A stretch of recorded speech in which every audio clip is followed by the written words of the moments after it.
I love telling this story, and I'll say it again, and I hope all the skateboarders here. We have a skate park here. It's called Boonies. We did our first event, Boonies Skate Night. First place won $3,000 for a game of skate. It's, I think it was about 12 minutes of work for one skater. It was a guarantee of $1,000. The winner getting $3,000. We're hoping if we get some sponsors, we're going to crank that up to $5,000 and ultimately $10,000 to win one game of skate. For those unfamiliar, it's like playing horse in basketball. I go, do what I did. If you don't, you get a letter. If you get 5 letters, you lose. You got to follow what the other guy does. Here's the best thing. Before we did the event, a small channel, it's got 10,000 subscribers. We've sold a lot of skateboards. It's pretty good. And we've signed some professional athletes. We have a great team. And the community, which is not really skateboarders, whatever. It's a bunch of activists. They're lefty. They're very, very left. And they attacked us. They called us white supremacists. They insulted us. They threatened anybody who would dare come here to skate with us as you'll lose your sponsors. We'll make sure you never work again in the industry. They threatened you for being a white supremacist? They threatened anybody who would come skate here. I feel like you're the most moderate person I've ever listened to. Well, how do you get so much flack? Because being a disaffected, I know how I do. I'm an apostate. I'm a liberal apostate. So here's the point I'm getting to. When you ask me about his worldview and whether I'd be opposed or angry.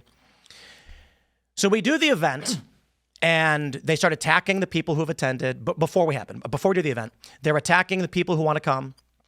They're attacking athletes we've worked with.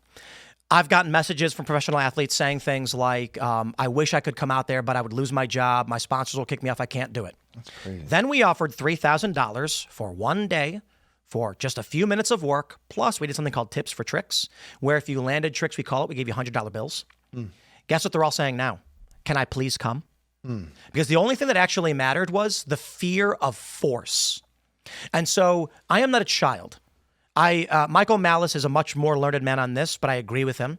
And he said, Tim, you're an anarchist. And I'm like, I understand what you're saying. I've referred to myself as a philosophical anarchist in understanding. You're a libertarian. That's an anarchist. But I'm not big on libertarian or anything like that.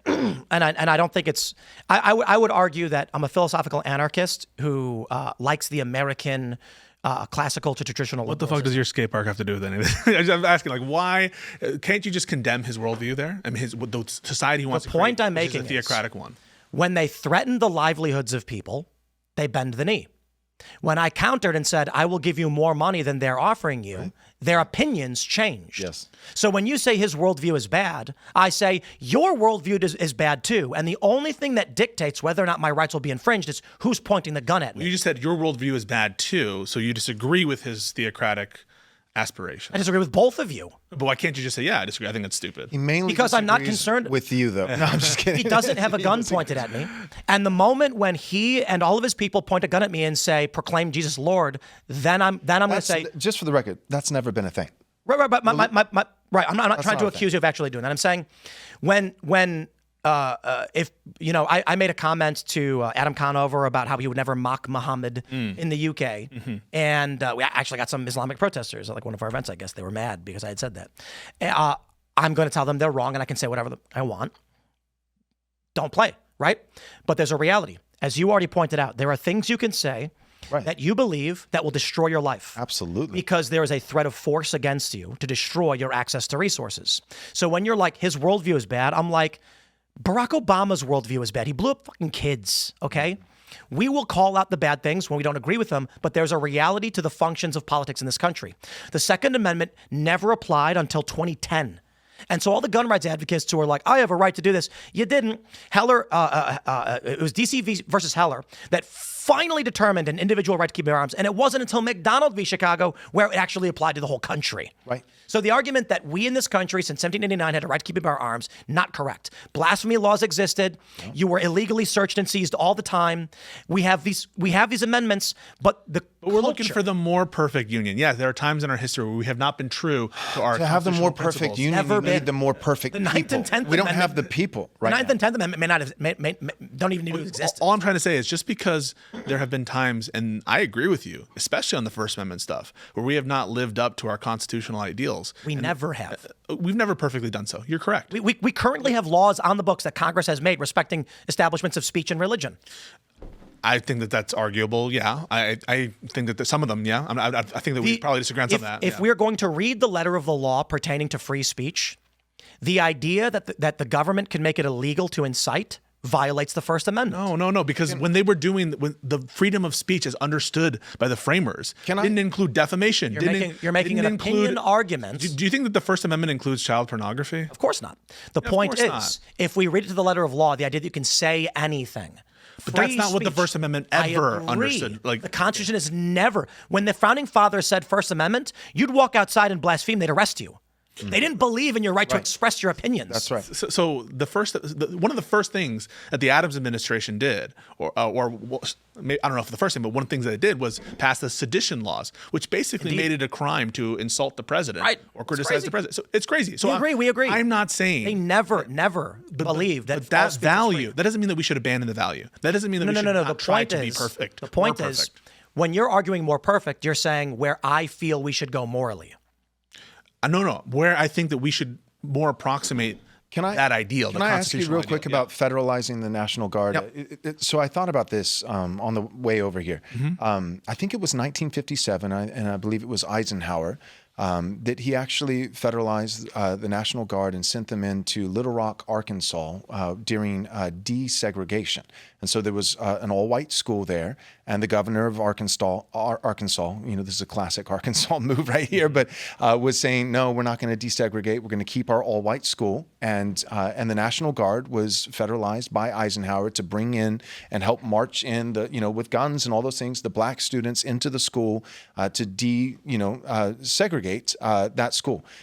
I'm just curious, do you feel like that was a just use of the National Guard? So I'm not sure what the then existing statutes were for authorization of the National Guard for the federal, if they were the same as they are now. But to answer your question, and I think one of those situations, it was the U.S. Marshals, and I'm not sure, that is civilian law enforcement. But in the main, no, this was National Guard. There was a potential for a nullification crisis there, where you have the state. It's not like the state governor in that situation was actively obstructing, Brown versus Board and the federal laws in the books with respect to equal protection. So in those situations, I can imagine being okay with it. I would need to examine the legal context and the facts to understand if it made sense under the law. Do you think equal protection applies to you have to go to the same school?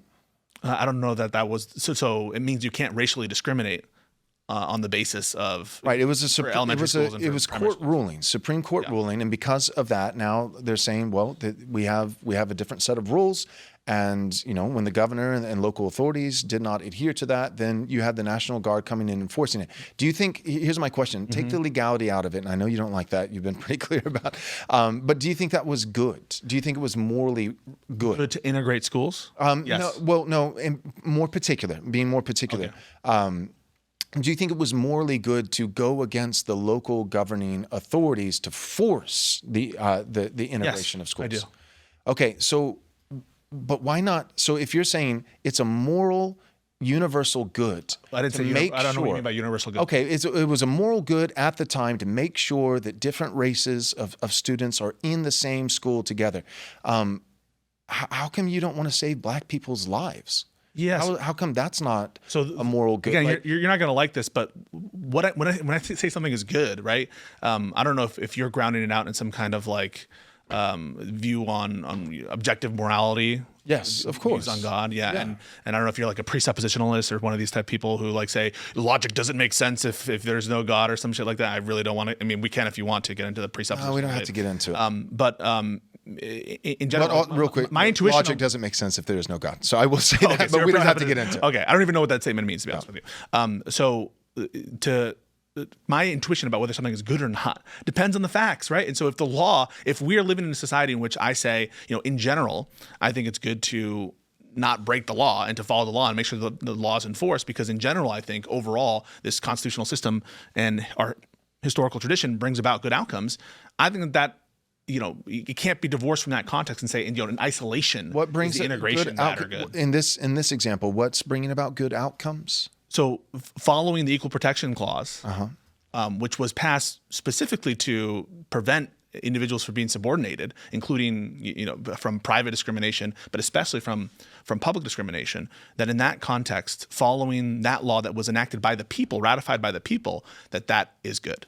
We should, if we believe Although it seems like you don't believe in a republic form of government, do you? No, I think a republic form of government, this is my opinion. I think a constitutional republic would be, in my assessment, I've said this publicly many times, the ideal form of government. However, forms of governments have to be suited for the people of that time. We don't have the people, right? A moral and upstanding, religious people. The Constitution is wholly fit for none other. And we don't have those people. So I would say we currently have degenerates. And with degenerates, men must be governed, to quote Master and Commander. I will say I think the mere notion that National Guard is considered in any context shows that society is breaking down. Yes. There was Wade Stotts had a really great video. Is that his name, Wade Stotts? Yes. Yeah, Wade Stotts. Yeah, he's great. He had a video where he basically talked about how the point at which you need to write down your Constitution to enforce it is when you're cooked. What are you talking about? No. This is Joseph de Maistre's principle, was right? a good All constitutions are preceded by the morality and the ideas written in the hearts and minds of the men that wrote them. And so over generations, because you outsource the enforcement of morality to the document itself, and so the people to which the Constitution applies no longer believe in the ethic of the Constitution, and so they just start squabbling about how they can circumnavigate the statutes. That's right. So should we follow it? I mean, let me just kind of explain what this means. Yeah. The question asked is, what does Constitution refer to? What the Constitution before the United States, typically it was unwritten. So the UK, I believe you have an unwritten constitution. Is that how you guys describe it? Yes. Meaning that there are general ideas of what should or should not be. The founding fathers were like, we'll have an unwritten constitution too. And then there was the debate over, no, hold on a minute, because you're going to violate our rights because we don't agree. The issue was that the states were each individual and sovereign.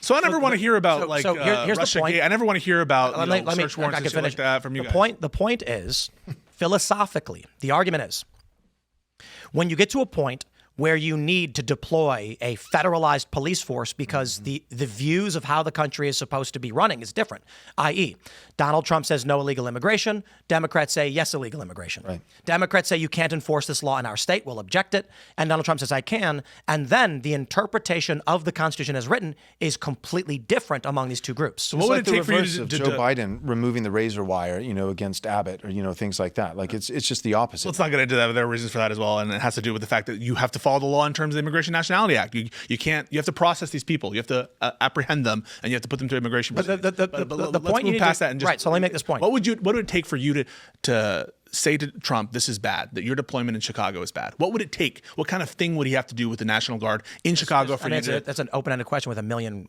outcomes. Yeah. So if it's not enough for him to break the law, and a National Guardsman is caught jacking off on the corner of 47th. No, but that's the individual guard. I'm just saying the deployment itself. A battalion caught jacking off. The deployment itself. Altogether. Trump could say, like, oh my God, Trump, what's going on? It's bad. Trump could say, I want to deploy the Marines in every major city in this country to stop crime, and you would be in support of that, wouldn't you? What is the... Not necessarily. I mean, it's kind of a vague generality. I don't understand. It's not vague at all. I'm giving you something concrete. The same kind of deployets in L.A. Listen. And Let's not have kindergarten questions. It's not kindergarten at all. I mean, it certainly is. There's no limiting principle here. You're going to. If there were mass riots across the country in every major city, and Trump said the local police have failed to enforce this, I'm deploying the military. I'd say okay. Yeah. No, not you yourself said this isn't some punctuated crime wave in Chicago. You said that at the start, right?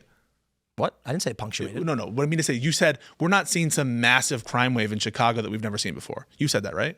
No. What did you say at the beginning then when you were saying that Chicago, it's not like the apocalypse in Chicago? I was saying that 1,000 years ago when you lived in the woods, a bear would come and eat your wife. That's what you were saying? Yes. You weren't saying that Chicago had I'm saying that is society, livable, that it's I'm saying that it is obvious to anyone who can read a history book that life is better today than it was 1,000 years ago. That doesn't mean we should tolerate 800 deaths per year. So as they currently are, as the states and cities currently are, We want to be a more perfect union.